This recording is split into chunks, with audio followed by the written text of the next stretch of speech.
Math, science, business, the arts. If you enjoy any of these things, you probably have a teacher or two to thank. Africa 54's Nemiake Mwakaliele joins us now. Demi? Well, thank you, Vincent. Well, the United Nations observed World Teachers' Day on Saturday under the theme, A Call to Teachers. According to UNESCO, more than 5 million more teachers are needed to meet the 2015 Millennium Development Goals for primary education. An estimated 250 million children are failing to learn to read and write by 4th grade in classrooms.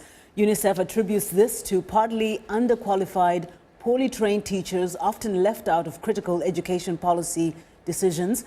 UNICEF is pushing for recruit and properly trained more teachers while raising morale through improved work environments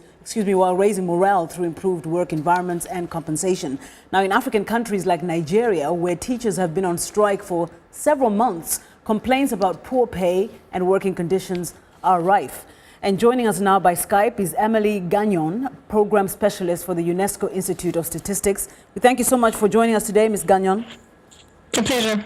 So tell us about this shortage of teachers. One would think there's so many teachers around the world, yet I think 6.48 million in total is what's needed.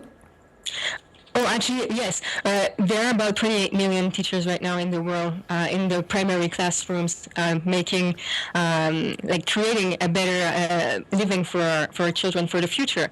But in order to reach all the commitments around education for all, or the Millennium Development Goals regarding universal primary education, we need actually an extra 1.6 million teachers in the classrooms. That means an expansion of the workforce. 3/4 of the countries in the world, we need to expand their workforce between now and 2015. And there's a critical need in sub-Saharan Africa. Actually, a bit more than half of these new teachers need to be in post in sub-Saharan Africa. Mm-hmm. Now, what is the reason behind the low numbers of teachers? Well, I guess you can say that it's already a lot of teachers in the classrooms, but I think one of the critical issues is the not only the attraction of new teachers in the workforce, but also the retention of these teachers in the workforce. As you've mentioned, the strikes in Nigeria or even in Uganda, there's a lot of issues around salaries that should reflect the commitment of teachers for their profession, right?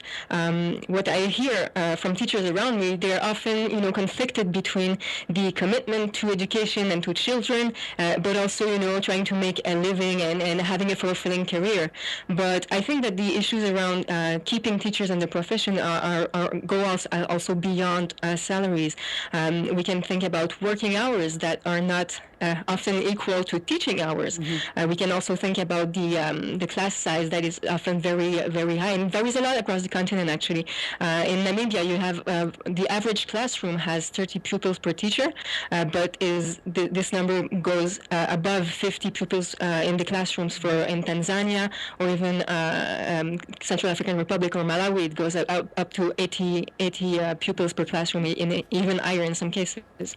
But I think that one commonly agreed component is that social recognition of the teaching profession is often linked with these salaries that are given to teachers. One other hot issue is the training of these teachers. We often think that teachers need to be created teachers need to be trained, when they are hired. But in fact, there is also a lot of opportunities to train the teachers while they are in service, and these opportunities also are some incentives for teachers to stay in the profession and not look for another line of work. Now, Ms. Gagnon, what do you think is being proposed for governments in particular to address some of the issues you've just mentioned? The long hours, the poor pay, the really, unpopular conditions for teachers. Sometimes they're mocked by their students because they are so sometimes recognized. Yes. Actually, what we do at the UNESCO Institute for Statistics is really looking at the demand side for the teachers. And so what we look at is the demographic trends for the pupil or the school-age population. We look at the pupil-teacher ratios. And so basically the only recommendation that we can make, is to make that each country should make sure that the size of their workforce is addressing that demand for education. Mm-hmm. And so what we do basically is we open dialogues with countries and assist them in looking at their national system, of course, but also we can assist them in looking at the more regional approaches and how deployment affects the delivery of education, how class size can also be improved. Well, thank you so much. We really appreciate the insights into that World Teachers' Day that was observed on Saturday.